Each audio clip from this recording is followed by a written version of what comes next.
आपके पढ़ाई करने का तरीका आपके एग्ज़ाम के ऊपर सीधा असर करता है। यानी कि अगर आपकी पढ़ाई करने की आदत अच्छी होगी तो आपका स्कोर भी अच्छा आएगा। वहीं पर अगर पढ़ाई करने की आदत ख़राब होगी तो इसका सीधा असर आपके नंबर्स पर गिरेगा। देखिए, कुछ लोग सोचते हैं कि एग्ज़ाम के एक दिन पहले अगर वो लोग सारा की सारा चीज़ रट्टा मार लेंगे, उनको याद रह जाएगा और वो पास भी हो जाएंगे। ये चीज़ कभी भी काम नहीं करती है। अगर आप एक दिन पहले यानी कि एग्ज़ाम के एक दिन पहले जब सब कुछ रटने बैठते हो तो ये बहुत ही ज़्यादा स्ट्रेसफुल हो जाता है और ये आपकी सीधी मेमोरी पर असर करता है।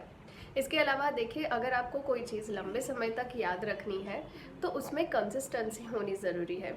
यानी कि अगर आप लगातार उस चीज़ को पढ़ते हो तब जाकर आप उस एक चीज़ को, कोई भी चैप्टर को, कोई भी चीज़ को लंबे समय तक याद रख पाते हो। तो इसलिए अगर आपको लंबे समय तक कोई चीज़ याद रखनी है तो उसमें कंसिस्टेंसी होनी ज़रूरी है। इसी के साथ साथ रिवीजन भी इतना ही मायने रखता है। यानी कि जब आप एक ही चीज़ को बार बार रिवीजन करते हो, पढ़ाई करते हो, एक ही चीज़ को बार बार पढ़ते हो, तो ये आपकी मेमोरी पावर को और भी ज़्यादा स्ट्रॉन्ग बनाता है और यही चीज़ आपको एग्ज़ाम में काफ़ी ज़्यादा हेल्प करता है।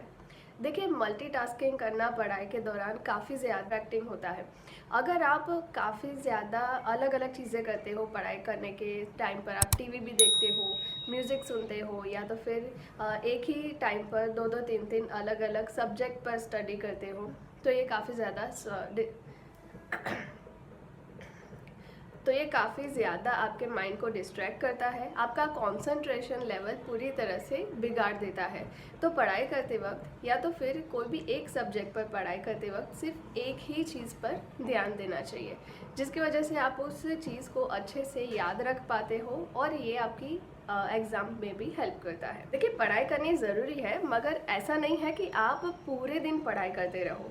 अगर आप बिना ब्रेक लिए लंबे समय तक पढ़ाई करते रहोगे तो भी आप काफ़ी ज़्यादा थक जाओगे, आपका माइंड थक जाएगा और फिर आपका जो भी आप पढ़ रहे हो वो ऊपर से चला जाएगा। तो छोटा छोटा पढ़ाई के बीच में ब्रेक लेना भी ज़्यादा ज़रूरी होता है, क्योंकि ये आपके कंसंट्रेशन लेवल को बढ़ाने का काम करता है और ये आपको एनर्जी भी देता है वापस पढ़ाई करने के लिए। अक्सर स्टूडेंट्स हार्ड सब्जेक्ट को बहुत ही ज़्यादा निगलेक्ट करते हैं, उनके ऊपर ज़्यादा ध्यान नहीं देते, उससे बचने की कोशिश करते हैं। मगर आपको अच्छा स्कोर लाना है तो हार्ड सब्जेक्ट पर आपको ज़्यादा ध्यान देना पड़ेगा।